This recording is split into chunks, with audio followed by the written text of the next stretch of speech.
Muy buenas noches, ¿cómo les va? ¿Cómo andan? Hola. ¿Cómo va? ¿Cómo están? Hola, Muy hola. bien. Qué tema interesante tenemos hoy, ¿no? Sí. La verdad que es un tema que parece, primero, es súper importante en todas las épocas, pero hoy sobre todo, con el momento histórico que a mi parecer está viviendo la mujer en relación a la lucha y cómo está instalada en el debate público y social, el de la maternidad es uno de esos aspectos a discutir en cuanto al rol de la mujer. ¿Y qué aspecto? No, y del Sí. hombre también, cómo tiene que ir cambiando Bueno. ese machismo para ponerse a totalmente. la par de la mujer. Totalmente, Pero totalmente. además también tenemos a partir del gobierno anterior no solamente la ley de fertilización asistida que obliga a las mutuales a cubrir esos tratamientos, Sí. sino también las parejas diversas pueden adoptar, Totalmente. pueden formar su familia. Déjenme presentar a Sofía Cáceres Forza. Gracias por Hola. venir, Sofía. No, gracias a ustedes ¿Cómo por la estás? invitación. Candidata Bien, a bien. intendente por MST de Nueva Izquierda y bueno, un poco también te meto en este tema porque sos militante feminista y así te presentás también. Sí,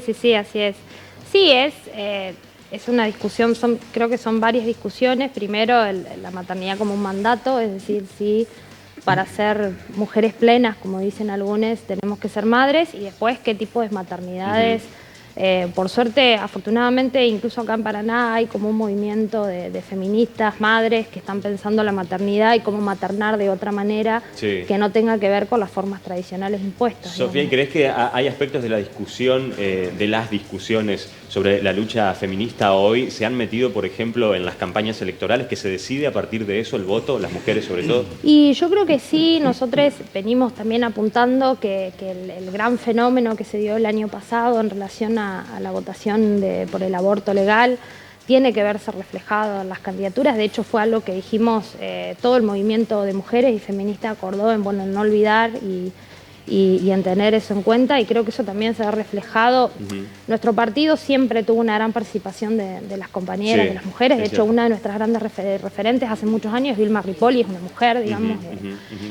Pero creemos que sí, que obviamente impacta de alguna manera, sí. Bueno, Claro, ahora sí. de hecho hubo un sector de pastores y dirigentes eclesiásticos de distintos credos Sí. que llamaron al electorado a votar según la posición de los candidatos en la ley relación del a derecho al determinar- aborto Bueno, legal o no. exacto. Desde el otro lado también se está tensando, y es interesante ver qué pasa en Paraná con la mayoría de los candidatos a intendente en Es este verdad, sentido. es verdad. Ahora vamos a hablar cómo se ha tomado eso en general por la sociedad. Si está bien o si está mal la injerencia, por ejemplo, de determinados sectores religiosos, de acuerdo a la manera, obviamente. Fíjate lo que Pero pasó en Brasil, por ejemplo, con Bolsonaro, Claro. donde esos sectores religiosos Es cierto. ayudaron muchísimo a que ese hombre llegara a la presidencia. es cierto. Bueno, ahora vamos a hablar con Sofía Cáceres Forza, nos vas a contar un poco de las propuestas del MST para la ciudad de Paraná. Ella es candidata a intendente, pero mira un poco más.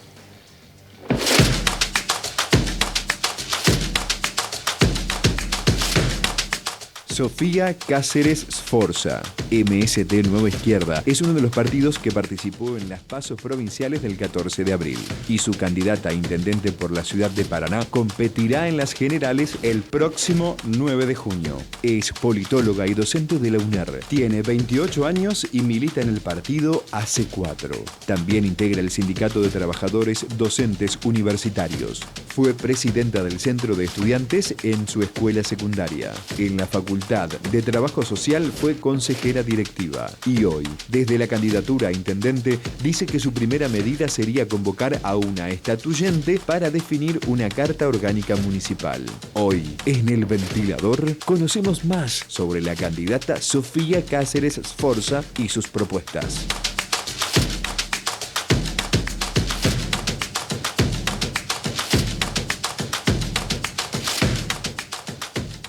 Bueno, Sofía, has declarado Sí. que alguna de las primeras medidas, o la primera, sería una estatuyente para una carta orgánica municipal. Sí, nosotros creemos, primero, que el eje principal que nosotros venimos defendiendo, sobre todo en el municipio, es la democratización y la participación.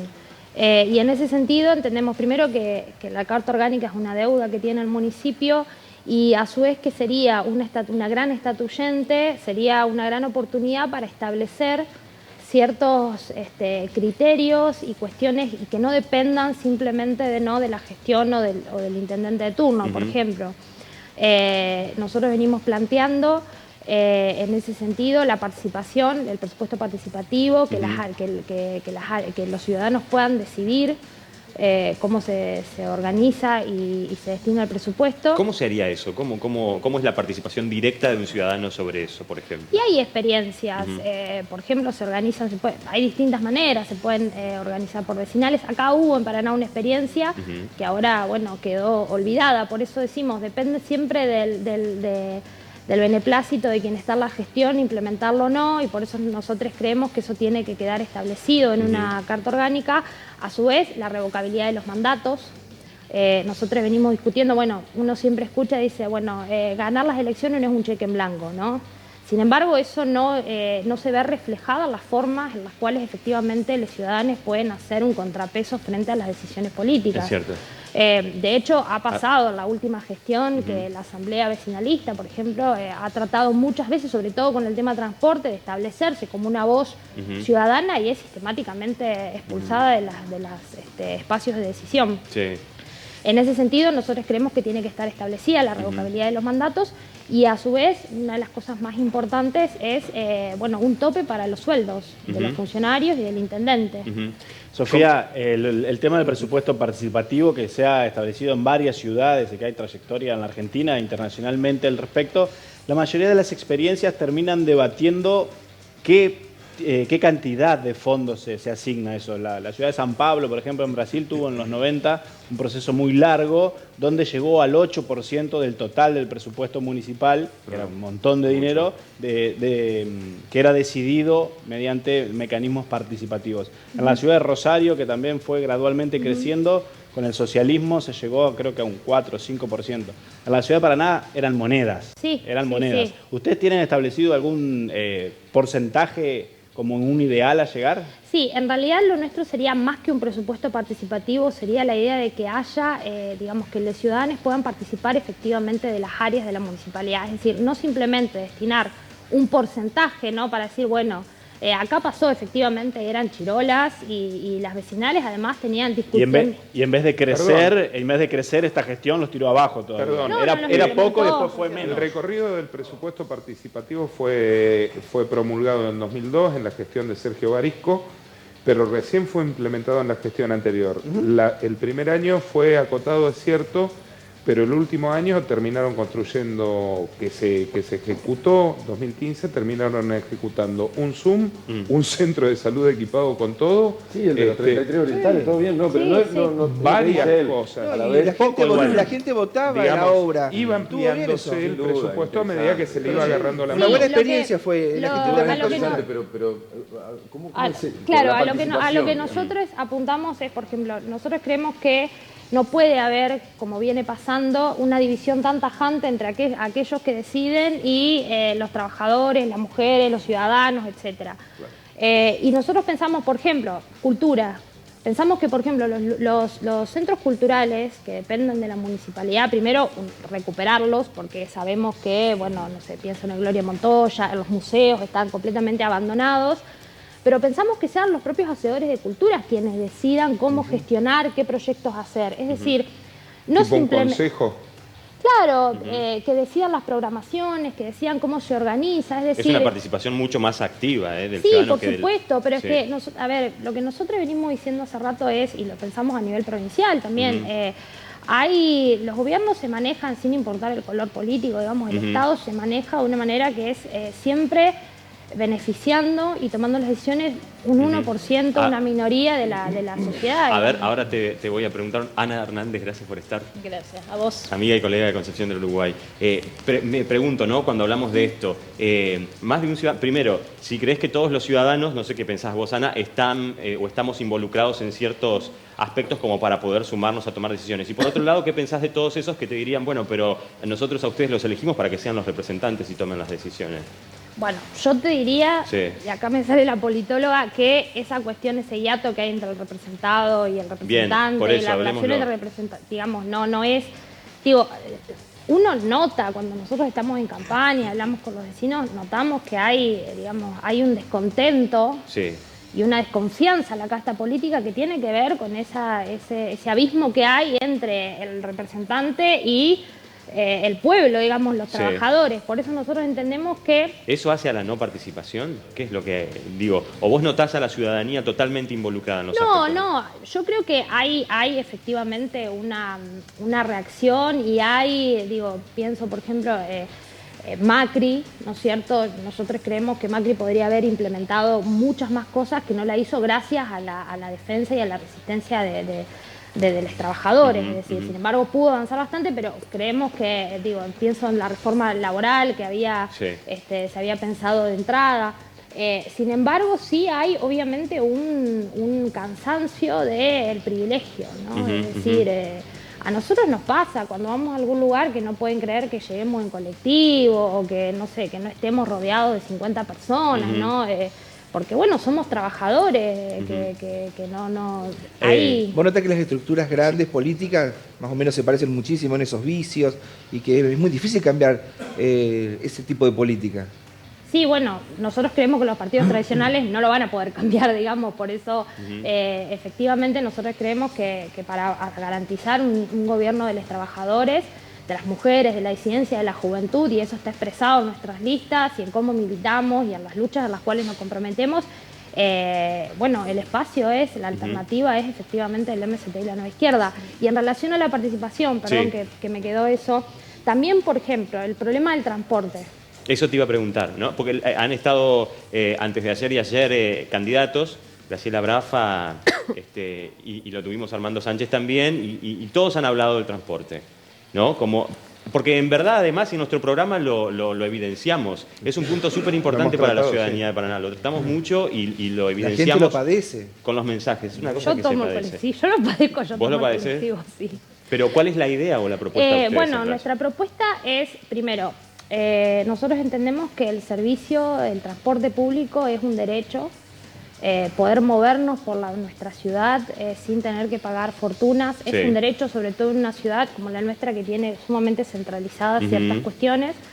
Y en ese sentido nosotros creemos que el municipio en este momento, con la cantidad de incumplimientos que tiene la empresa en relación al contrato, podría tranquilamente estatizarlo como planteaba hoy en relación a la participación, con control de los usuarios y de los trabajadores. El control usuario es algo que viene planteando incluso la Asamblea Vecinalista hace rato, decir, bueno, nosotros queremos tener algún tipo de participación, porque efectivamente quienes saben cómo son los recorridos, si los recorridos funcionan, digo, la nueva planificación que se hizo de los recorridos, hay barrios que deja completamente excluidos, ¿no? Hay gente que tiene que caminar 20 cuadras para poder llegar a la parada efectiva del colectivo.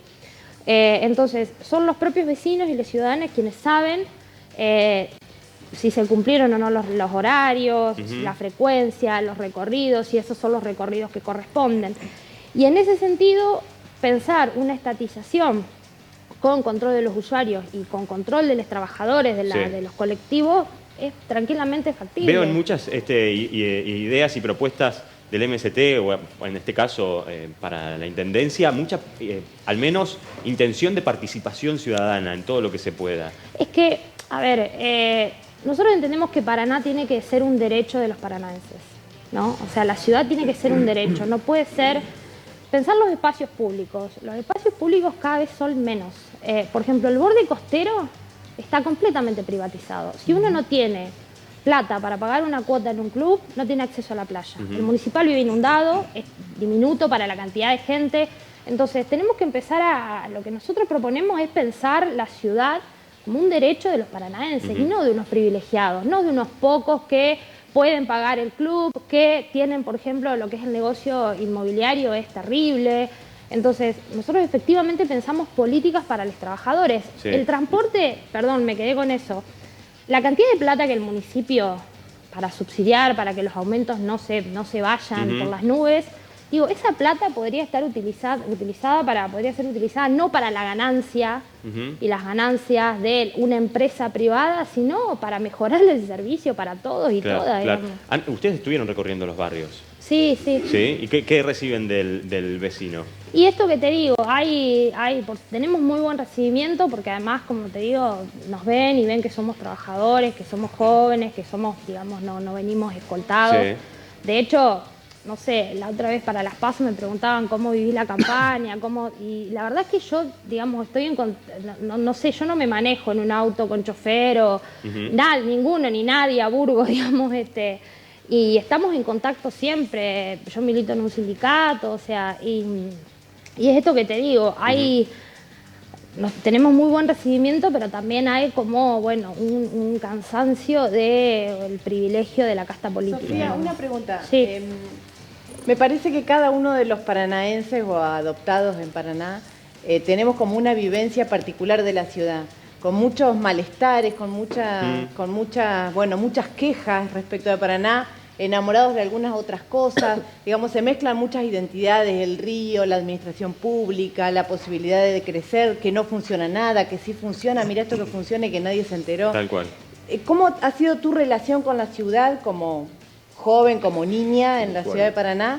¿Y con qué perfil te sentís más identificado? ¿Con qué cosas de la ciudad que vos digas, bueno, esto había que potenciarlo, constituir un relato en torno a la ciudad? Bueno, a mí, ¿qué pregunta más? Tengo que pensarla. A mí personalmente, yo siempre me hubiese gustado que Paraná tuviese, sobre todo cuando empecé la universidad y muchos amigos se fueron a vivir a Rosario, Santa Fe, tuviera un poco más de, como se dice, movida cultural, por ejemplo. Mi papá es director de teatro y sé las dificultades que se viven en el ámbito de la cultura, y creo que Paraná es un lugar que podría explotar muchísimo más eso, y no lo hace porque no hay apoyo, porque los pocos centros autogestionados que se abren, la municipalidad los cierra, porque digamos, hay un desaliento continuo a eso.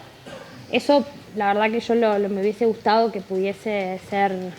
Y después lo que he vivido como algo que me gusta, bueno, me parece que es una ciudad muy hermosa, que tiene un río que es impresionante, y por eso también me duele tanto que, digo, voy a decir algo que parece una idiotez, ¿no? Pero yo cuando me empecé a ir, me pude con mi familia empezar a ir de vacaciones, digamos, que fue bastante grande, debo decir, ya estaba en el último año de la secundaria.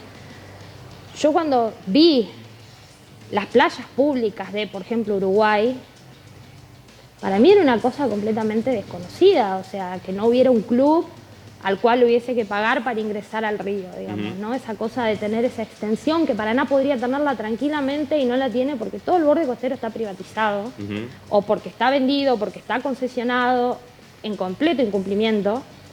Y bueno, eso a mí me hubiese gustado vivirlo de otra manera. De hecho, pienso, por ejemplo, vos sos de Concepción del Uruguay. Sí. Concepción del Uruguay, que También tiene mucha playa seguro. pública, tiene una relación con el río que nosotros no podemos tener. Hacia el río. Sí, nosotros no la podemos tener porque tenemos en el medio negocios inmobiliarios, clubes privados, digamos, ¿no? Sofía, ¿y crees que hay una idea, concepto o preconcepto de la sociedad de que hay muchísimos valores de la izquierda o propuestas que siempre son indiscutibles desde lo claros y desde lo buenos, pero que serían no imposibles, pero al menos se chocarían con la burocracia, con el aparato, ¿no? Y con los poderes actuales, y que por eso a lo mejor la izquierda no tiene el apoyo que tenía, que tiene, ¿no? ¿Cómo percibís vos que estas cosas tan claras que se dicen y que son ciertas? Yo no creo que alguien de nosotros esté en desacuerdo con eso. Vos sabés lo que estaba pensando, la mamá de ella, una histórica dirigente del radicalismo, honorable desde el punto de vista, como dijo toda la familia, radicales. Yo estaba pensando, ¿por qué el socialismo no puede darse, la izquierda unida, no puede darse ese salto de calidad y de tener aspiración de poder, aliarse con un sector histórico del radicalismo, con el socialismo? ¿No hay aspiración de poder en la izquierda, Sofía? Sí, la hay. De hecho, la izquierda viene este año y el año pasado viene confluyendo en distintos espacios, venimos teniendo reuniones para llegar con un gran frente electoral y de fuerza y también de lucha. Digo, nosotros estamos junto a otros partidos de izquierda a nivel nacional dentro de lo que es el sindicalismo. De todas maneras, yo creo que no es que la izquierda no tenga aspiración de poder. Creo que hay un sistema que tiene una lógica que impide sistemáticamente que los partidos como los nuestros lleguen. Nosotros no tenemos financiamiento. Bueno, esa pregunta la hicimos a Armando Sánchez, se la podemos hacer también, 45.000 pesos se la podemos hacer también a Sánchez que haya Sofía. estado. ¿Cuál es el presupuesto que han ocupado, o si saben, para la campaña? Sí, a ver, el presupuesto, nosotros, digamos, el Estado no financia... No, lo sé, por eso sí lo querés decir. Solo la impresión de boletas. Claro. En las primarias Yo no y lo sé. ahora... No, te digo, si te digo, te miento. No sé la cuánto... primaria financió la impresión de Sí, la boletas. impresión de boletas, pero... Y ahora en las digamos, elecciones pero no generales hay- No el resto va a de la otorgar campaña, un fondo que no llega a cubrir ni siquiera la impresión de boletas. Claro, bueno, bien. Pero por ejemplo, hay en otras provincias hay, y a nivel nacional, por ejemplo, sí hay se cede un espacio gratuito. Nosotros si no pagamos, no llegamos, por ejemplo, acá en Paraná sí, afortunadamente, porque hay más medios, pero en lugares del interior, si no se paga, si no se puede... Y eso es un impedimento, porque nosotros, digamos, somos todos trabajadores. Digo, es muy fácil hacer campaña si uno tiene al campo atrás, a la iglesia atrás, a las empresas atrás. Nosotros no tenemos nada de eso, ¿no? Entonces es muy difícil a veces y la izquierda en general se caracteriza por eso y por eso también es muy difícil. No están hechas las reglas del juego, del sistema, para que la izquierda... si no es con un gran esfuerzo militante y poniendo el cuerpo, llegue a ciertos lugares. ¿Y qué esperan el 9 de junio? ¿O qué esperás vos particularmente, ¿no? Sí, Como candidata bueno, intendente. nosotros esperamos crecer, principalmente que Nadia entre. Nosotros lo venimos diciendo hace rato, creemos que es necesario que nuestra candidata a diputada, Nadia Burgos, entre a la legislatura. Creemos que es necesario que haya otra voz, una voz que pueda... representar al feminismo. ¿Y cómo ves los números en ese sentido? Bien, nosotros creemos que podemos llegar. Estamos haciendo un gran esfuerzo, como les decía, un gran esfuerzo militante, volanteando, no sé, viajando. No sé, yo a Nadia y Luis hace mucho que no los veo porque viven viajando como pueden por la provincia para llevar nuestras propuestas y nuestras ideas. La verdad que son los compañeros... Hay un trabajo, es verdad, a pulmón, no, le ¿no? ponen un cuerpo. Ya sacaron el cartel. Sí, creo que 7.000 más o menos, 8.000 votos. 8.000 votos. Sí. 7.000, 8.000, entre 7 y 8.000 votos para, Sí. para para que que pueden- entre Nadia. para- Sí, para sí. Nadia Burgos como Nadia candidata. hizo el desafío, Lalo, Sí. y todavía nadie Eso. se lo respondió. Ella mostró su recibo de sueldo, que cobran 19.000 pesos como Sí. empleada pública, Sí. a todos los candidatos de las otras listas. Nadie Sí. le respondió. Sí, ¿Qué eso. desafío le harías vos a Barisco, a Val, a todos los otros candidatos? También podría ser ese, podría ser que digan que si no ganan, a qué se van a dedicar, porque eso también es otro, ¿no? Gente que toda la vida estuvo en política y uno no sabe ¿De qué viven? Cómo qué viven hacen. después del cargo. Claro, van salteando de un cargo a otro, bueno, ¿qué van a hacer después si no ganan, digamos? Es buena pregunta, ¿no? Está bueno. Buena Sofía, pregunta. bueno, nosotros ahora nos vamos a meter de lleno con nuestro otro tema. Te invitamos, y vos que no sé cuáles son tus compromisos, pero si querés Sí, me quedo un rato, sí, a quedarte, problema. vamos a hablar de la maternidad hoy, de los caminos, de los diferentes caminos de la maternidad en este siglo, al menos en diferencia a otras épocas, y a partir de este importante rol de la mujer a través de diferentes luchas. La idea de familia, la idea real de maternidad, cuáles son las opciones hoy, las edades para hacerlo, y si hay una legislación y una educación formal, al menos en las escuelas, que acompañe todos estos procesos. Con invitados muy interesantes y casos en primera persona después de la pausa breve.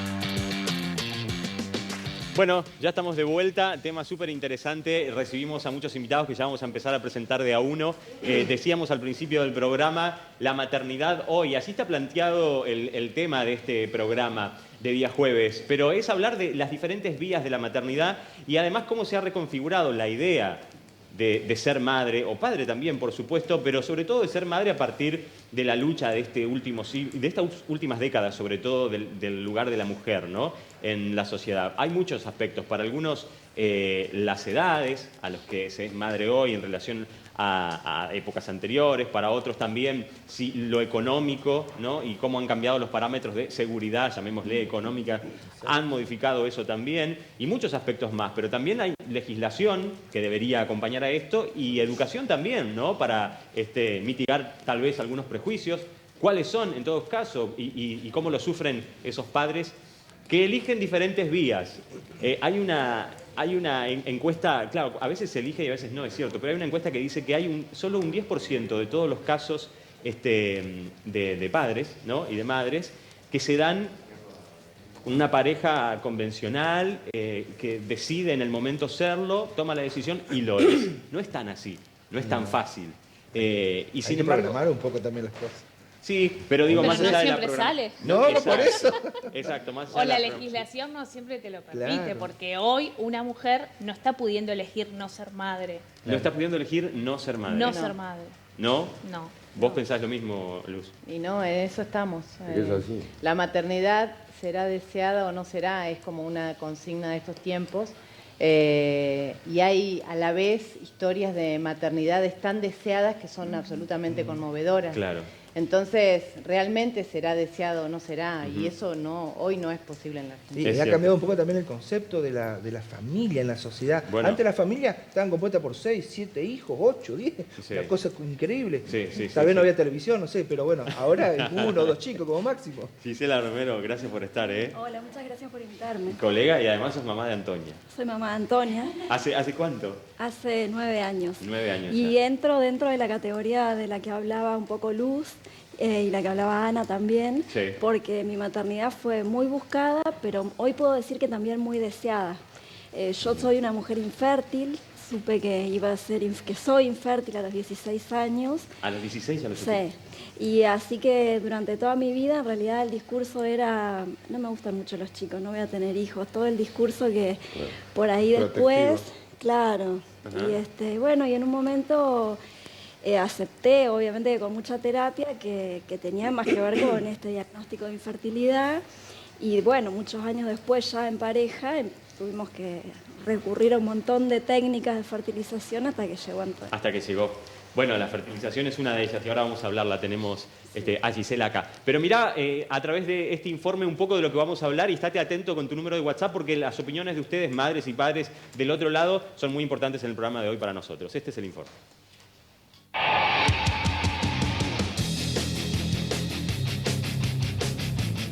Durante el último siglo, el rol de la mujer en la sociedad ha ido sufriendo cambios importantes, desde el sustento económico, que también pasó a ser responsabilidad suya, hasta la educación de los hijos. En el medio, son varios los aspectos que se han ido reconfigurando. En este contexto, ¿qué lugar sigue ocupando la maternidad en el deseo y proyección de vida de una mujer? Es posible que al hablar de maternidad pensemos casi de inmediato en la clásica pareja que en el momento dado decide dar el gran paso en busca de ese primer hijo. Pero también es cierto que el acto de ser madre llega de muy diversas maneras, en diferentes momentos de la vida y en diferentes condiciones. Para muchos, el cambio en los parámetros de seguridad económica de las últimas décadas juega un rol importante. Por ejemplo, a la hora de observar la edad en la que hoy se decide ser madre. Para otros, esto solo es un reflejo de un nuevo rol de la mujer en la sociedad, con menos mandatos impuestos y más conciencia de su desarrollo personal. Pero no solo la edad a la hora de la maternidad ha ido mutando. Hoy se puede decidir ser madre por diferentes vías y en diversos formatos y condiciones de vida. Ser madre a temprana edad o madre adoptiva, madres por fertilización asistida, solteras por elección o por pérdida de su cónyuge, madres con parejas del mismo sexo y hasta abuelas convertidas en madres. En este sentido, tenemos hoy una legislación acorde a todas estas formas de buscar y decidir la maternidad. ¿Cuáles son los procesos burocráticos más complicados en cada uno de estos casos? Y a su vez, ¿cuáles son los prejuicios más comunes por los que atraviesa una madre que transita un camino diferente al socialmente establecido? Hoy, en El Ventilador, los caminos de la maternidad.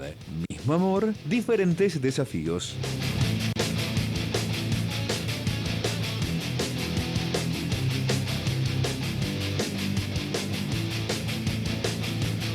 Bueno, también nos acompaña la doctora Mercedes Cabrera, gracias por estar. Gracias a ustedes por invitarme. Bueno, vos tuviste la responsabilidad de un caso del que se habló mucho, ¿no? Que es el de los cuatrillizos. Es el de los cuatrillizos. En Concepción, si no me equivoco, en Concepción del Uruguay. Sí. Sí, y pensaba cuando Gisela recién hablaba de la fertilización. ¿Es un método muy buscado hoy en día? Sí, la verdad que cada día la consulta aumenta. Nosotros analizamos y creemos que los factores tienen que ver con que, bueno, hoy se difunde más la posibilidad de acceder a la maternidad por un tratamiento de fertilización asistida. Sí. Hoy está la cobertura social, que también es sumamente importante porque son tratamientos costosos. Y bueno, y hoy también está que la comunicación y los medios informan al paciente y es una realidad que la edad materna se ha prolongado. Se fue corriendo. Se fue corriendo. Y entonces al correrse la edad de la maternidad es donde también es más frecuente las patologías de infertilidad. Bien, porque eso quería saber, ¿no? Digamos, si hoy estamos más al tanto de estos casos por una cuestión mediática, porque se habla más, porque también se ha legalizado y demás, o si siempre hubo, ¿no?, esta misma cantidad de mujeres pero que no podían acceder. Pero vos acá estás diciendo que a lo mejor el corrimiento de la edad hace que estos problemas sean más frecuentes. Sí, sí, a nivel mundial los estudios revelan que a pesar de todo, hoy en día la tasa de embarazo está condicionada por la edad de la mujer. Sí. Entonces, la mujer hoy tiene una inserción social, laboral, que hace que se postergue mucho la maternidad.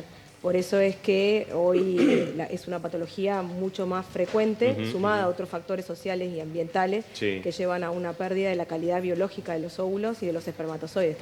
Bueno, pero una mujer maternando a los 20 años tiene mucho menos riesgos que a edades más tempranas.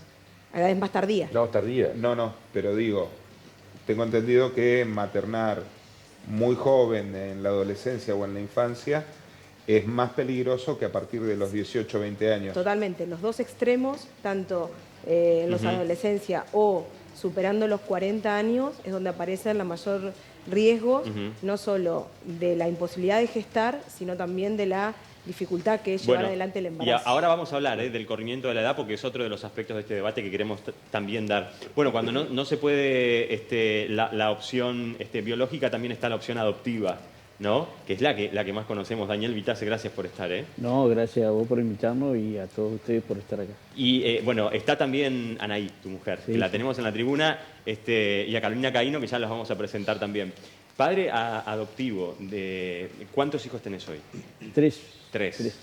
¿Los tres son adoptados? Los tres son adoptados. ¿En diferentes momentos? Sí, dos juntos y ahora el tercero.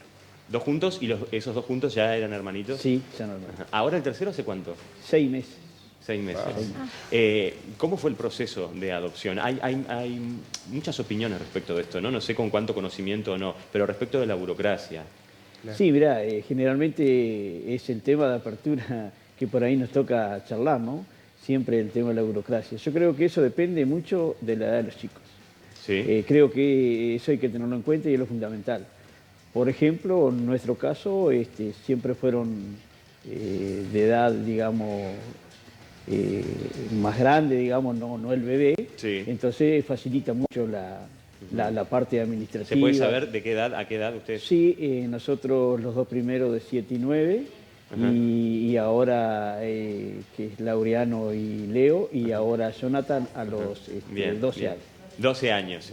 Pero ahí, digamos, los requisitos para adoptar, ¿son los mismos los requisitos para adoptar a alguien de 12 años, de 13 años que a un bebé, por ejemplo? Sí, son exactamente iguales. Lo mismo, y el proceso es el mismo, todo el trabajo que hacen, en este caso, la gente del RUAR, en cuanto a entrevista y en cuanto a, digamos, la preparación de cada uno de nosotros para ver si realmente vamos a encuadrar, para tratar de que sea lo más efectivo posible, para que no haya, más que nada, problemas pensando en el niño. Se entiende.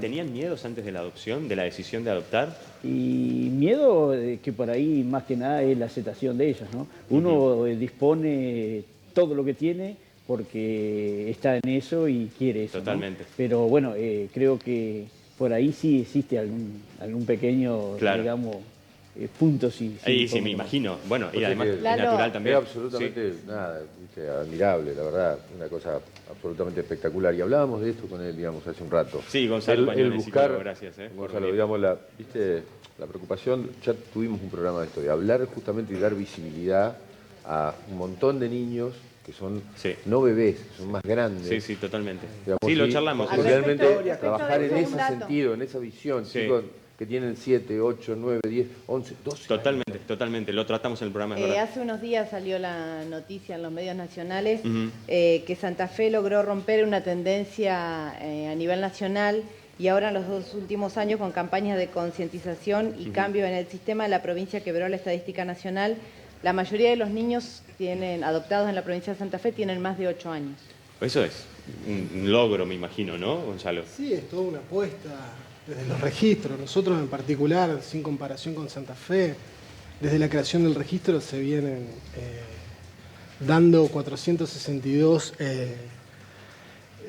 adopciones, declaración de adoptabilidad de niños y 362 aproximadamente declarados por juicio de adopción. Nosotros venimos trabajando con una apuesta a la búsqueda de adolescentes, de dar respuesta a postulantes adolescentes, porque la mayoría de los 365 legajos que tenemos, solamente el 8% del mismo da cuenta de niños de un perfil hasta 10. El 83% a niños de hasta 3 años. Por eso tenemos un margen que por ahí estamos queriendo trabajar, poner en valor todo lo que nosotros necesitamos, sensibilizar a la comunidad, de poder seguir convocando a más postulantes para poder dar respuesta. Gonzalo, ¿y tienen ustedes un registro de también las edades, más allá de los chicos, porque eso siempre lo hablamos, ¿no? ¿Cuáles son las edades también de promedio, ¿no? De los padres interesados en adoptar? Digamos, ¿en qué momento de sus vidas llegan a la decisión de adoptar? Porque también podría pasar que a los 20, pero digo, ¿es común que a los 20 decidas adoptar a alguien o a los 22 o a los 20? Es variante. ¿Es variante? Sí, variante. ¿No se puede hablar de un rango etario en general? No, tenemos 50, 55, 30. ¿Y jóvenes? ¿Jóvenes? Sí, 30. 30. Sí. ¿Y cuánto es el tiempo que dura el proceso de selección, de verificación de las personas? Porque está esa idea que tenemos tal vez por ignorancia de que dura muchos años. Hay un relato o un mito de que demoran muchos años, pero no sabemos si coincide y que cansa o no a con la gente realidad. cuando inicia el trámite y que desiste muchas veces. Seguro, está buena la pregunta. La adopción o la maternidad por vía de la adopción es un trámite legal que se habilita por el Estado a fin de poder dar respuesta a estos niños a su propia situación, de poder darle familia, encontrarle una familia. Totalmente. El trámite no es burocrático, sino que es un trámite que habilita una construcción adoptiva. Exacto. No lo podemos mirar como burocrático. Nosotros como equipo, tanto de diagnóstico como de vinculación, acompañamos a la familia a poder encontrarse con ¿Cuánto es el tiempo promedio? Un año, 6 meses, Son 2 tiempos años. lógicos, no cronológicos, porque depende de la elaboración psíquica de los postulantes, cómo vienen preparados. Un poco lo decía, acá hay testimonios en vivo. A ver, permitime, Gonzalo, la tenemos a Carolina Caíno, gracias por venir, Gracias por... A ver, psicóloga, pero ¿qué opinás de esto, no? Porque lo hemos hablado también en nuestro programa en relación a los tiempos, y se nos dice no hay un tiempo que se pueda decirle al que está esperando. En particular quería hacer una mención. Primero, respecto del tema de la edad de los postulantes. A ver, Hasta hace unos años la legislación obligaba a que los postulantes sean mayores de 30 años. Bien. Esto tenía que ver con una diferencia etaria con los niños o con los adolescentes, que era la población a adoptar, digamos, que intentaba regular de algún modo. Quedaba por fuera situaciones que no se ligan a la edad en la que la mujer en todo caso puede gestar, ¿no? O a que aparezca un diagnóstico de infertilidad. Bien. Por otro lado, el tema de los tiempos en el proceso, también inicialmente el registro tuvo un cronograma, por decir, con la intención de planificar las intervenciones con cada grupo familiar dentro de un periodo de tiempo. Y la verdad que termina siendo una cuestión que ajusta el tiempo de estas familias, cuando aparte hablamos muchas veces de 2 personas, o aún cuando hablamos de una persona, a un proceso judicial, legal, administrativo, y eso no sirve a los fines de los vínculos humanos. Claro, totalmente, que es lo más importante en el caso de la intención de una adopción, sobre todo. Permitime presentar a Vanessa Visconti. Gracias por venir, Vanessa. Hola, gracias. Abogada, también fuiste titular del registro provincial civil. ¿Estás anotada en espera vos? ¿Estás en... Sí, estoy, hace poquitos días hicimos el curso, se hace un curso de todos los postulantes para que por ahí estas cosas que se están conversando ahora se puedan conversar en ese curso, en un mano a mano con la titular del Registro Único de Adoptantes de la provincia. Está una trabajadora social, una psicóloga, donde bueno, lo que tratan es de contestar a todas estas preguntas que nos estamos haciendo acá. Y por ahí sí, lo que ellas nos decían, yo además he litigado hasta el 30 de septiembre y he estado en el registro civil, hoy no porque cumplo otra función, estoy en otro lugar. Y bueno, he hecho estos trámites, así que puedo hablar desde afuera también, como abogada del ejercicio de la profesión. Y lo que sí ocurre es que va a variar este tiempo de espera en función de la edad de los niños que nosotros estemos dispuestos o podamos, porque a veces no se trata solo de estar dispuesto, acá seguramente ustedes van a poder hallarme, las personas del registro, que por ahí no tiene que ver solo con estar dispuestos, sino con las posibilidades que tenemos nosotros de pararnos a una adopción de diferentes edades, como decía hoy el papá adoptivo. ¿Y quién las determina a esas posibilidades? Porque uno puede estar dispuesto y a lo mejor ¿quién viene y te dice, mira, no? Y bueno, todo este proceso del que estaban comentando se inicia con una inscripción que uno hace en este registro, pero a partir de ahí sí empieza completar documentación, tener las entrevistas con los equipos para que nosotros podamos, los postulantes, podamos sacarnos las dudas en el mano a mano, para que también el otro evalúe cuál es nuestra posición y nuestra posibilidad, y a partir de ahí, bueno, uno propone cuál es la edad de los niños que estaría en condiciones o que cree que está en condiciones de adoptar, y bueno, y ahí se va dando. Claramente, si uno espera un bebé, no va a poder ¿Hace ser. cuánto? No sé si lo dijiste y me lo perdí, perdón. ¿Hace cuánto está? No, nosotros lo hicimos ahora.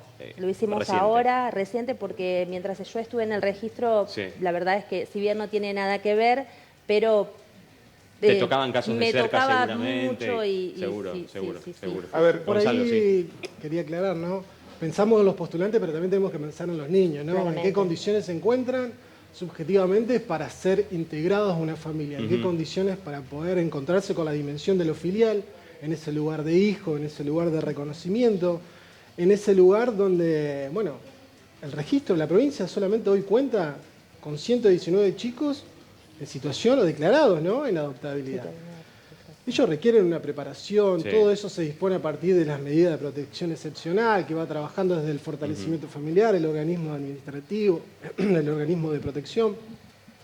Y todo eso requiere tiempo, ¿no? No es fácil, no es sencillo.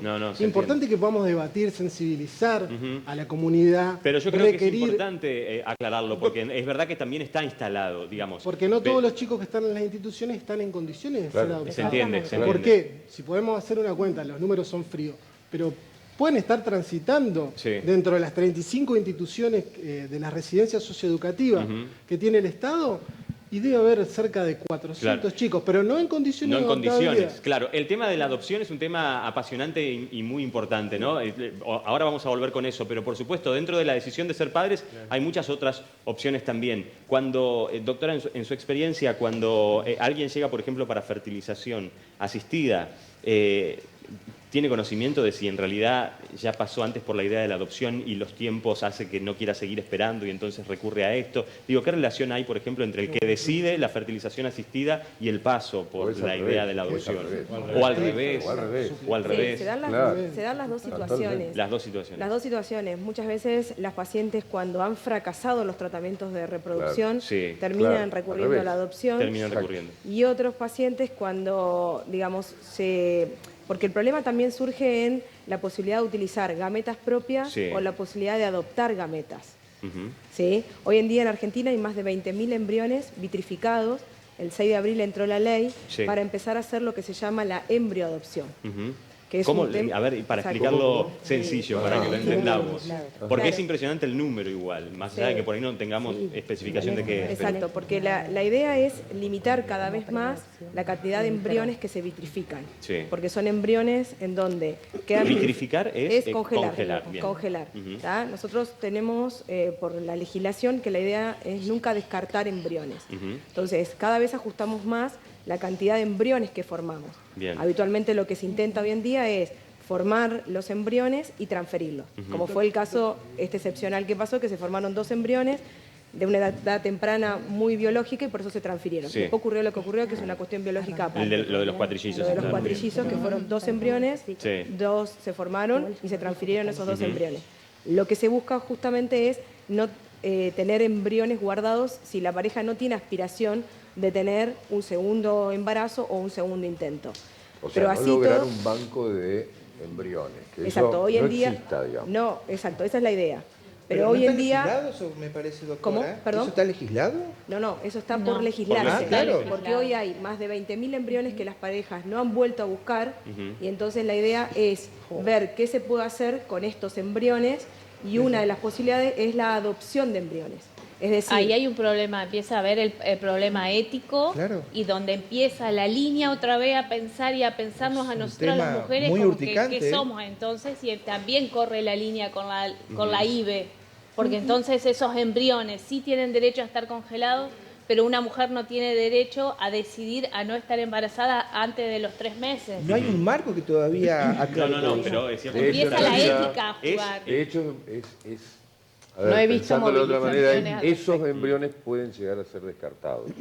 Y bueno, y los que no buscan, y esos embriones que no vuelven a buscar, Por eso te digo, ¿qué hacemos con esos embriones? Si los podrían ser descongelamos, descartados. A ver, ¿qué? Gisela, de acuerdo a tu experiencia también. Claro, a ver, la realidad es que cuando uno hace un tratamiento de fertilización asistida, si uno va con médicos y a una clínica seria, hay una serie de situaciones que se plantean en el mano a mano con los médicos y esta es una. Yo soy una mujer que tuvo un embarazo a partir de gametas donadas y entonces obviamente que firmé un consentimiento con mi compañero de qué podía llegar a pasar si había más embriones de los que me iban a transferir.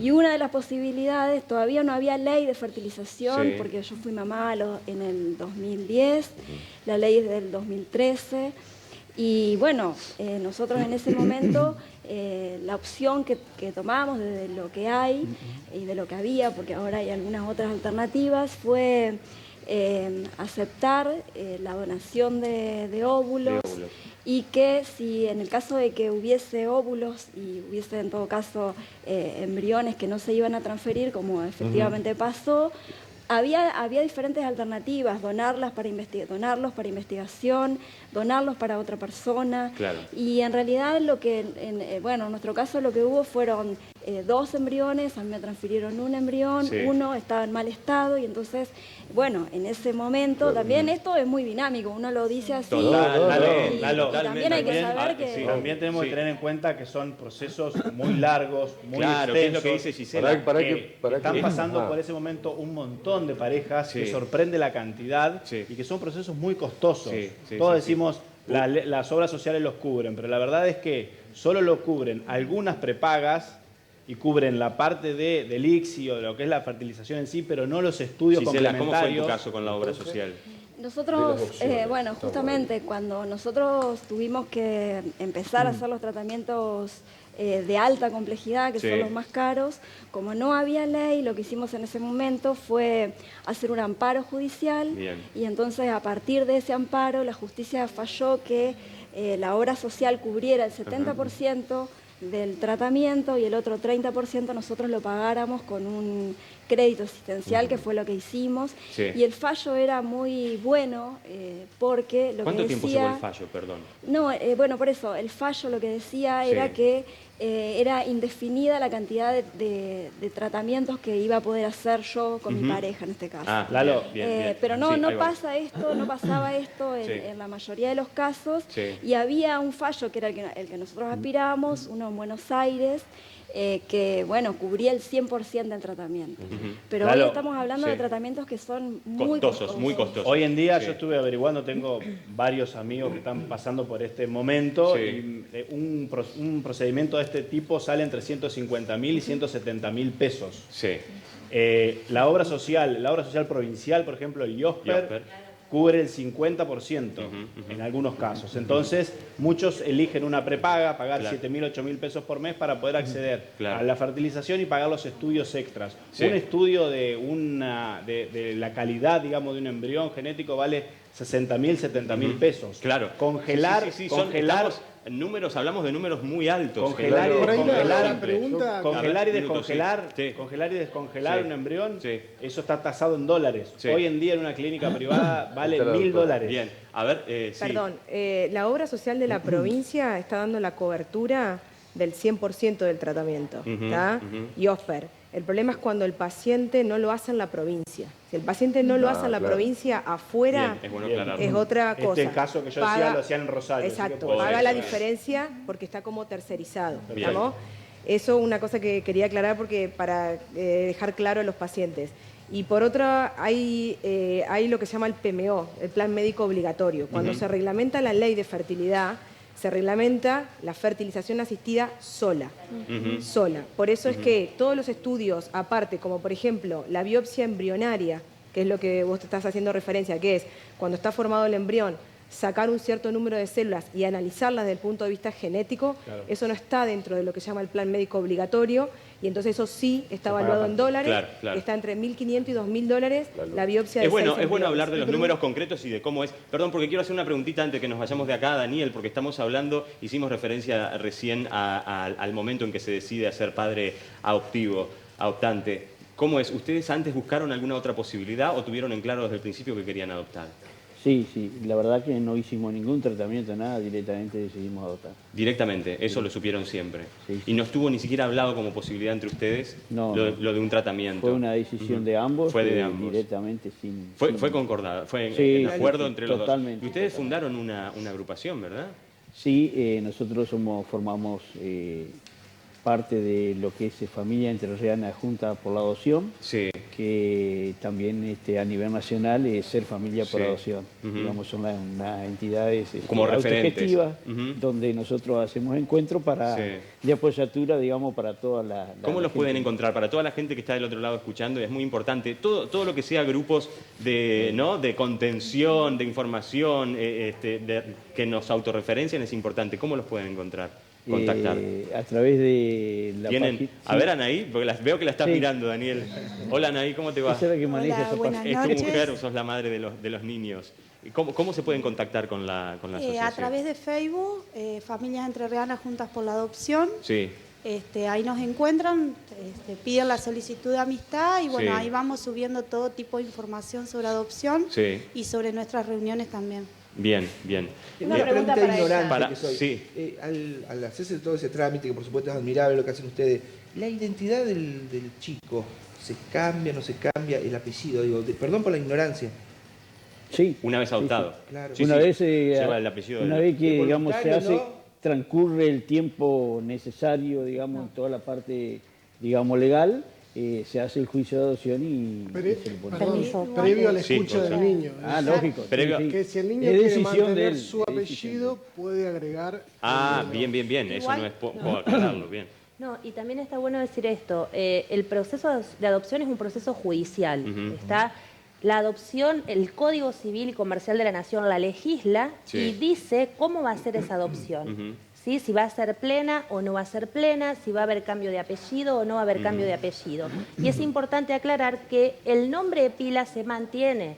No es que porque yo adopto un niño puedo cambiarle su nombre, sino que lo que sí se puede hacer, si el fallo, es decir, si el juez en su resolución dice que se puede cambiar el apellido o que se va a cambiar el apellido con los recaudos, si hay que escuchar al niño, va a depender de la situación, de cómo fue, de la edad, de una serie de cosas, el juez va a determinar en ese fallo si la adopción va a ser plena o no y si va a ser cambio de apellido. Gente, porque una pregunta. Sí, Luz, perdón. Quería preguntarle a ella, pensaba en esto de qué fantasía hay con respecto a adoptar un bebé y no un niño. Se supone que uno presume que adopta un niño sin historia, que no le pasó nada antes que yo como madre, digamos. Pensaba, ¿qué significa adoptar un niño de 8 años, 12, como lo que pasa es que por ahí hay que cambiar la mirada primero. Claro. La adopción no busca hijos para nosotros, busca familia para los niños. Claro, claro. Entonces, cuando nosotros cambiamos esa mirada, adoptar un niño de 7 años, de 8, de 12... Es igual. Es lo mismo. Claro. Y lo de las historias, todos traemos historias. Nosotros traemos nuestra historia, vos traes tu historia y los niños traen su historia. Nosotros hablamos mucho de resignificar historias, o sea, juntar todas las historias y a partir de ahí seguir marchando juntos, digamos. Es que hay que tener muchas cosas elaboradas y claras, ¿no? Para decidir ser padres adoptivos. No es fácil, ¿eh? Sí, no, nada fácil. Ahí vamos. Quería volver a preguntar. Me quería guardar la pregunta para volver. leer mensajes Dale, y guardarme la pregunta y ahí venimos. Mensajes de ustedes que hay muchísimos del otro lado, si no llegamos a leerlos, ya saben en el11.com. Sí, nos escribe Susana y nos dice, estoy convencida, lo soñé durante mucho tiempo y hoy es una realidad. La maternidad es la mejor etapa y estado de la mujer. Hola, buenas noches, muy buen programa. Me parece inapropiado que se hable de madres que no quieren ser madres o que no lo eligen, cuando hay tantas personas que harían hasta lo imposible por poder tener un chiquito entre sus brazos. Hola, buenas noches. Quiero saber si en el caso de tratamientos como la inseminación artificial o la in vitro, que no sé si son lo mismo, pero creo que son métodos totalmente habilitados para poder llegar a ser madre, si en esos casos se necesita de asistencia psicológica también o no necesariamente. Hola, buenas noches, soy Natalia. Por el programa del ventilador han pasado políticos, destacados profesionales, gente con mucho poder. Pero creo que de los integrantes que han tenido, hoy 2 en este programa se destacan, la doctora Cabrera por ser dadora de vida y estos padres que no solamente 1, sino 3 veces dijeron sí a la adopción. Mis felicitaciones a todos ellos. Bueno, qué lindo mensaje, ¿eh? Un elogio para ustedes y para la doctora. Muy bueno. Ale, vos querías decir. Yo quería preguntar una cosa porque me había quedado como pendiente, que lo pregunto a Gisela y también, digamos, a la doctora que debe saber. Vos firmás un convenio, digamos, ¿no? Vos te sentaste y armaste un convenio donde había varias posibilidades de qué hacer con ese embrión. ¿Cuáles eran las posibilidades que tenías? Una era... El embrión que no usabas, ¿no? Sí, en realidad lo que pasa es que, por eso te digo, hay diferentes situaciones que se van planteando cuando uno va avanzando los tratamientos. Una posibilidad es que ese embrión sea para investigación del propio centro. Yo quiero aclarar que es previa a este tratamiento que nosotros hicimos, es previo a la sanción de la ley de fertilización. Y lo digo así porque hoy hay otras situaciones que se dan. Este fue tu caso porque fue en el 2010. No había nada escrito hasta ese momento y entonces cada centro establecía sus condiciones, por decirlo de algún modo. Y bueno, y nosotros entonces lo que hicimos fue dar nuestro consentimiento a que esos embriones entonces iban a ser para investigación, no iban a ser vitrificados justamente porque la idea también era que la donación no fuese masiva. Yo no tenía óvulos y entonces cuando la mujer no tiene óvulos y los óvulos vienen donados, sí, también se ponen algunas condiciones. Las mujeres tienen que ser jóvenes, ya tienen que haber sido madres, tienen que ser menores de 30 años. Hay un montón de situaciones. Hay mucho que informarse al respecto, claro, Hay mucho que informarse al respecto. Gisela, ¿y el proceso es muy invasivo para la mujer? Sí, claro. Lo que pasa es que, digamos, hoy yo lo veo como todo, como demasiado invasivo. Pasaron 9 años. En el momento en que uno se entrega a hacer un tratamiento, desde el tratamiento de más baja complejidad hasta el de mayor complejidad, uno tiene que saber que hay situaciones por las cuales va a pasar que no son muy agradables, pero también hoy lo pienso, hay como, bueno, hay un fin mucho mayor que es lograr ese embarazo y obviamente llegar a término con ese embarazo. Claro. A ver, y ¿sabes qué? Me gustaría también, hubo una televidente que preguntó esto del acompañamiento psicológico.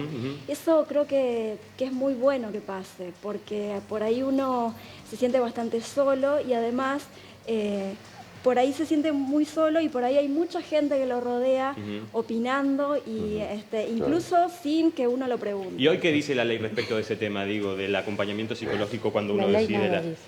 ¿Dice algo sí, la que se está tratando? Hoy es diferente, hoy hay un consentimiento a nivel nacional, la Sociedad de Medicina Reproductiva, todos los centros tenemos el mismo consentimiento que deben firmar los pacientes. Hoy menos del 10% de los pacientes que acceden al tratamiento vitrifican embriones, ¿sí? Y hoy las opciones son vitrificar o no, y si uno vitrifica, el embrión es o dado en adopción o la destrucción, son las dos opciones que hay. Entiendo. Y hay un acompañamiento psicológico. Dado en adopción, perdón, dado en adopción al Estado.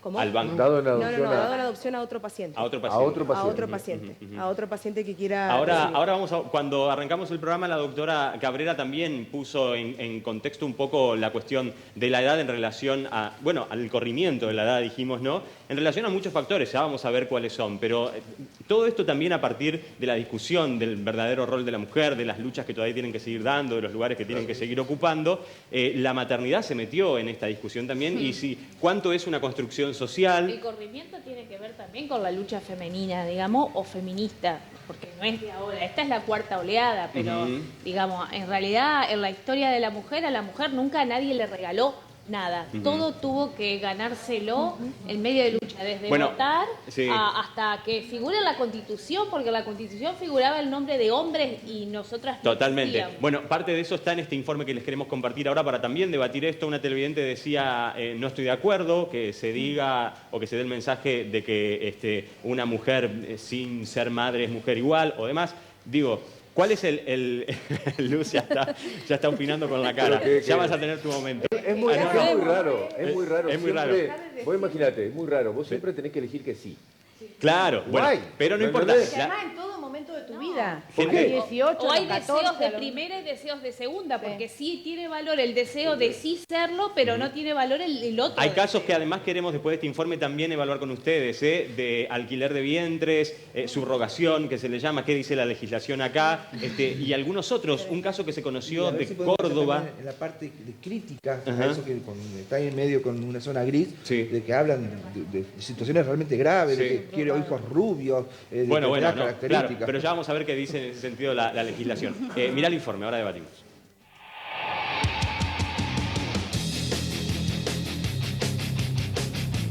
Pocos momentos en la historia como el actual tuvieron a la mujer como eje central en la discusión pública. Es evidente que desde el logro del voto femenino hasta hoy muchas han sido las conquistas, pero aún siguen siendo muchos los aspectos que continúan en plena discusión y de construcción. La maternidad es uno de esos temas y sobre la mesa quedó instalada una discusión. ¿Está en la naturaleza de la mujer la necesidad de ser madre o es una impostura del orden social? ¿Es el desarrollo personal o profesional un impedimento o puede haber compatibilidad? ¿Cómo afecta a las parejas la decisión libre de las mujeres de no ser madres cuando la otra parte sí lo desea? Pero en ocasiones, no solo de desacuerdos va la cosa. También hoy existen varios ejemplos que en general conocemos a través de personalidades famosas, de alquiler de vientres o de bancos de espermas para ser padres o madres solteras. En este sentido, ¿qué dice la ley en nuestro país respecto de esta posibilidad? Sin dudas, la idea de familia también se fue redefiniendo a la par de estos nuevos caminos. Naturalezas, deseos y mandato social a la hora de ser padres o madres. Una encrucijada para los prejuicios y un desafío pendiente para las leyes y la educación actual.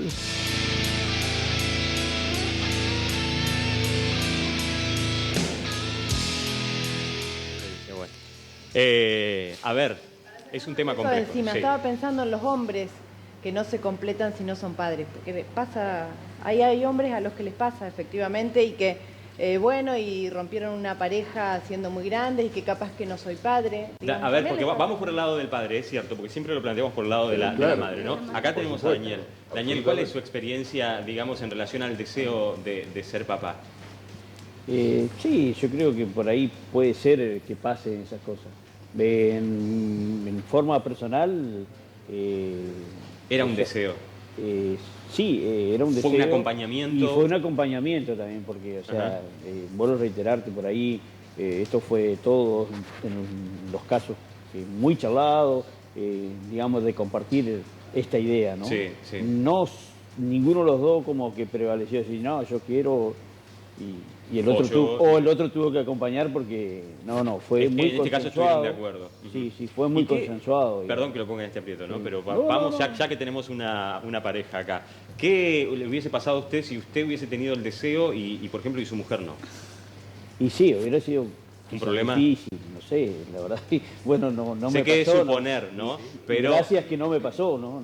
En su caso no, la verdad que no me pasó, pero debe ser difícil, ¿no? ¿Qué pasa en esas situaciones? Que imagino que no deben ser pocas. Si no hay acuerdo, es medio complicado avanzar con el proyecto. Sin duda, pero me parece también que, qué sé yo, la trascendencia es vital, es un funcionamiento vital que tenemos los humanos, digamos, en todo sentido. Entonces existe esa cosa de la búsqueda de trascendencia. Seas mujer, seas varón, en algún momento lo tenés, estimo. Eso, ¿hay un instinto de eso, que doctor? Que tu trascendencia no sea necesariamente un hijo, podés verlo en una carrera profesional. A ver, acá dice problema que tu trascendencia pase por un hijo. Perdón, porque acá acaba de decir algo el doctor. Dice, estamos regidos por la pulsión, no por el deseo. No por el instinto. No por el instinto. Sí. Claro. A ver. No, sí, un poco por lo que estaba hablando ahí. Yo creo que por ahí el tema de los tiempos que hacen al proyecto, de instalar el proyecto de adopción, que se instala en la pareja, lleva sus tiempos, ¿no? Puede ser que por momentos uno esté más deseante o se muestre más deseante, y no es que lo convenza al otro, sino que puede instalarse junto y poder dialectizar, poder debatir, decir cómo pensamos ser hijo, ser papás, ser padres. Cómo podemos integrar un hijo. Pero en esto también, para la adopción, para ser padres, tiene que haber algo, tiene que haber un movimiento, tiene que haber un encuentro con algo de ese lugar de hijo que fuimos. Porque en realidad todos fuimos adoptados. Fuimos adoptados porque fuimos mirados, fuimos pensados, fuimos estructurados por alguien, fuimos hablados. Entonces esto tiene que ver con algo del lenguaje, con algo de la construcción del lenguaje, posibilitar en el deseo el encuentro con ser papás. Esa permutación simbólica, digo, algo de hijo tenemos que dejar para poder ser padres. Claro, claro. En esa proyección. Gonzalo, ¿y hay algo, digamos, hoy de mayor planificación o elaboración del deseo o análisis del deseo hoy en relación a lo que había antes a la hora de ser padres?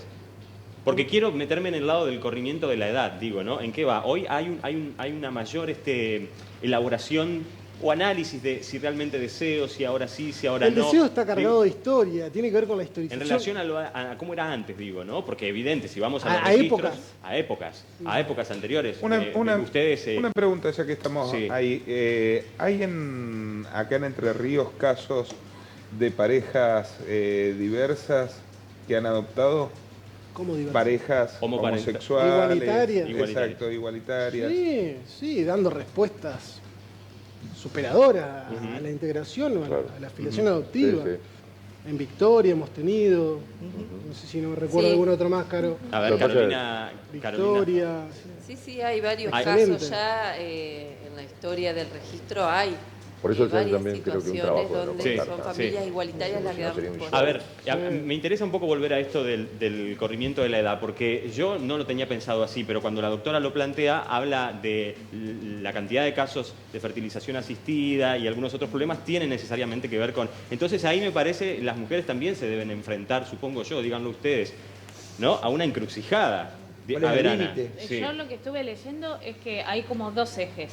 Y no lo digo yo, sino lo dice alguien que se llama Diana Mafía, que sabe mucho más, mínimo que yo seguro. Y ella lo que dice es, en primer lugar, hay un factor de un porcentaje que tiene que ver con el sistema de salud de abortos mal hechos, clandestinos, desnutrición. Y por el otro, que ya sería otra clase social involucrada, es este mismo sistema neoliberal, si se quiere, donde fomenta mayormente el individualismo o lo individual o la carrera individual, hace que la mujer en toda esta lucha de que prioriza primero su carrera profesional, los oficios, su trabajo, su independencia económica, espera distintas etapas y generalmente ya elige, si es una mujer de clase media, después de los 33 o 35 para pensarse madre, y también empezó a elegir, a pensar, y ya no es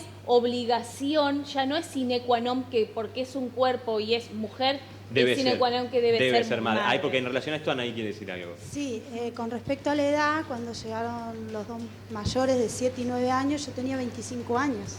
25. O sea que con respecto a la edad de la paternidad es bastante variada en el tema de la adopción. Sí, en el tema de la adopción estás diciendo vos. Sí. Me parece muy interesante porque surgió, hay dos actitudes, la de trascendencia o el instinto animal de una persona que quiere parentar y la actitud de esta pareja que su intención era darle la oportunidad a una familia a esos pibes que estaban en adopción. Sí, totalmente. Parece que son... Perdón, Carolina, sí. También hay una cuestión que me parece que es importante. Hay familias que llegan a la institución y a decidir que su forma de construir su familia va a ser a través de la adopción sin pasar por los tratamientos. Y esto también es una elección. Claro. Total. Bueno, ¿qué es lo que fue lo que dijo Daniel? De ellos, es el caso de ellos. ¿Cómo es tu caso, si querés contar, Vanessa? No, en realidad es muy personal. Simplemente voy a decir que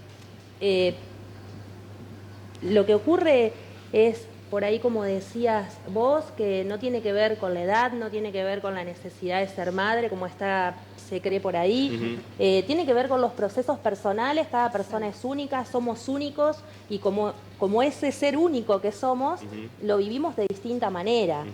De todas maneras, más allá de esto, de lo personal, por ahí sí me gustaría decir que la adopción como proceso culmina una vez que, perdón que vuelva con esto, pero es la materia adelante. Que me toca, digamos, fuera de lo personal, que no vine tanto para hablar de lo personal. Adelante, pero digo, la adopción como proceso culmina con esta sentencia, con estas posibilidades de que ahí lo que termina es un proceso judicial.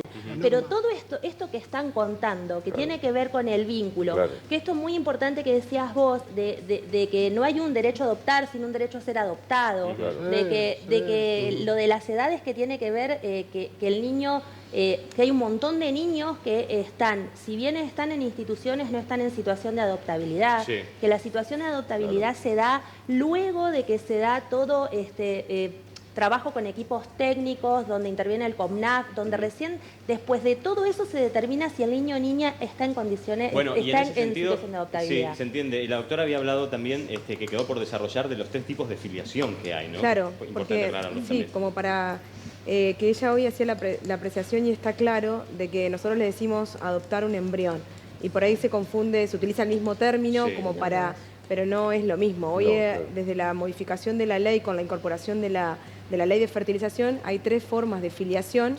Una es por natural, otra es por adopción y otra es por tratamiento de fertilidad. ¿Cuál es la diferencia entre adoptar un niño bajo la condición de que fue concebido por un tratamiento de fertilidad versus a lo natural? Es que la genética no priva como identificación. ¿Me explico? O sea, si fue hecho como tratamiento de fertilidad, esto incluye lo que son las gametas donadas, tanto óvulo como espermatozoide. Por eso son niños que si uno le hace el ADN no va a ser compatible, sino lo que incorporó la ley es la intencionalidad de paternidad al realizar los tratamientos de fertilidad, por eso es la importancia de los consentimientos. Se entiende. Y la gente que lo hace en el exterior, digamos. Porque por ahí pasa esta cosa medio de diseño, digamos, que nos hemos enterado por la revista. Ale, ¿podemos dejar la pregunta ahí? Porque esa es lo que quería ir justo y tenemos que compartir la pausa ahora, pero muchas veces, es como dice Alejandro, nos enteramos por la revista, pero es verdad, de casos de alquiler de vientre y demás. Y también, vamos a leer unos mensajes ahora, pero para que se queden pensando después de la pausa, hubo una noticia de un caso en Córdoba de una chica que le va a prestar el vientre a su hermano, que no puede ser padre con su mujer. Vamos a analizarlo ahora porque tuvieron que pedir permiso a la justicia. ¿Qué dice la ley? Mensajes de ustedes. Sí, soy Jazmín, tengo 21 años, muy chica tal vez para pensar en esto de ser madre y cómo serlo, pero los estoy escuchando y me asombra para bien la claridad de la gente del instituto vinculado con la adopción. Cómo hablan los psicólogos, la verdad que si alguna vez me gustaría, si estoy en ese lugar, me gustaría que me traten y me hablen así. Hola, felicitaciones por hacer un programa y tocar estos temas tan delicados, tan necesarios. Los estoy escuchando, me estoy enterando y desasnando de muchas cuestiones. Excelente, da gusto escuchar y ver televisión así. Soy Lautaro. Buenas noches. La verdad que nosotros no tuvimos el gusto y el placer de conocer profesionales como la doctora Cabrera. Me llamo Natalia, con mi pareja tuvimos que realizar el tratamiento de fertilidad de alta complejidad, pero fuera de la provincia.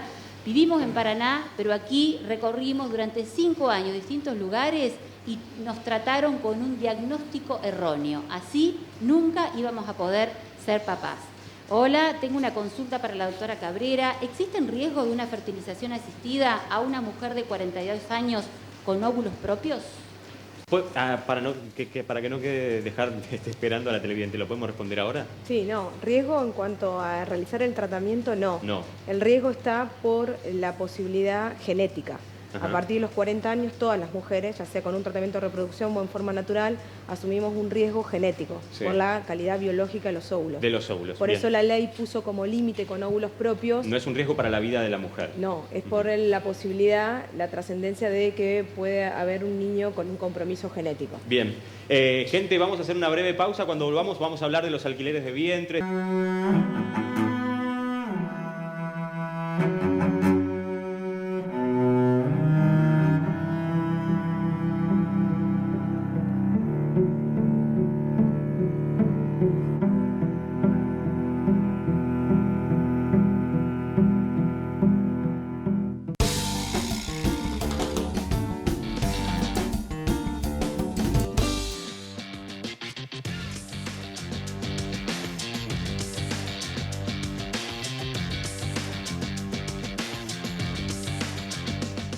Gente, bueno, ya estamos de vuelta. Estamos hablando de la diferencia entre subrogación y alquiler de vientres y si tenemos o no tenemos una ley, porque hay desconocimiento de esto en la Argentina respecto a este tema, porque como decía Alejandro, conocemos permanentemente muchos casos de argentinos que evidentemente no lo hacen acá, o de, como estos que hablábamos recién de Córdoba, de una chica que pidió permiso, que es como se debe hacer, Vanessa. Claro, no hay una ley en Argentina todavía, hay varios proyectos, pero lo que hay es un vacío legal. La ley no prohíbe esto, por tanto, todo lo que no está prohibido está permitido, lo que no está es regulado.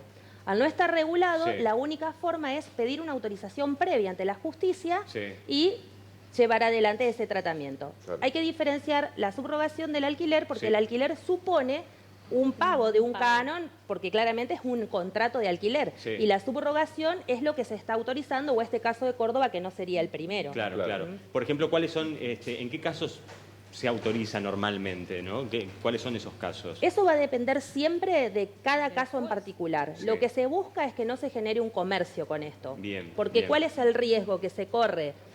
Que la mujer termine siendo solamente una portadora, que es lo que hoy ustedes todo el tiempo y que abono que decimos que no sea así. Esta chica cordobesa. Sí. Es pregunta, ¿no? Como porque el caso de Luciana juega Salazar. la ética, ¿qué es? ¿Una incubadora? No. El caso de bebé. Es la mamá, que es una segunda mamá. Estamos hablando, dice Ana, lo que decíamos antes de ir al corte, que es una chica con el ser que viene? Pidió permiso. Bueno, claro, es complicado, ¿no? No sé. Claro, lo que estamos hablando, digamos, es como el cuento de la criada, digamos, ¿viste? Situaciones que sea como un exceso ya, digamos. Pero digo yo, hay un comercio que claramente existe, lo vemos en la televisión y demás, donde, bueno, encima con estos nenes como que son de diseño, donde son óvulos de una rusa. No, de una rusa con una cosa y una mezcla. Rubio y ojos verdes.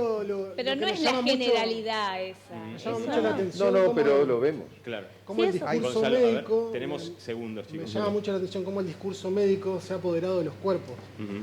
Cómo el negocio también conlleva establecer proyectos que muchas veces fracasan. Y de eso también muchas veces se busca en el Estado poder dar respuesta a la maternidad. Se entiende. O a la pero digo, una ley, perdón porque no hay más tiempo para preguntas porque nos vamos a pasar, pero una ley es necesaria, digamos, en eso coincidimos. Claramente. Para lo que es el alquiler de vientres. ¿Opinas lo mismo? Hay una cuestión que ella decía que es muy importante y es que la madre no es portadora. Durante la gestación, y los psicólogos lo pueden apoyar más, la interacción y el vínculo entre el bebé y la madre es importantísima. Claro. Y acá no importa la genética, importa la biología. Totalmente. Eso es algo importante. Daniel, primero gracias por venir desde Villaguay. Anaí también, gracias por estar acá. El caso de ustedes evidentemente es inspirador. Para muchos que están del otro lado esperando o con la intención de adoptar, ¿cuál podría ser tu mensaje para toda esa gente? Que sí, que se puede adoptar perfectamente y que se forma una familia y que se es muy feliz, y que nuestros hijos llega un momento que son tan naturales que a veces uno hace cuenta que toda la vida vivió con ellos. Y creo que eso es maravilloso cuando uno llega a vivirlo y a tomar el sentimiento de todo esto, y que creo que es por ahí lo que nos pasó a nosotros.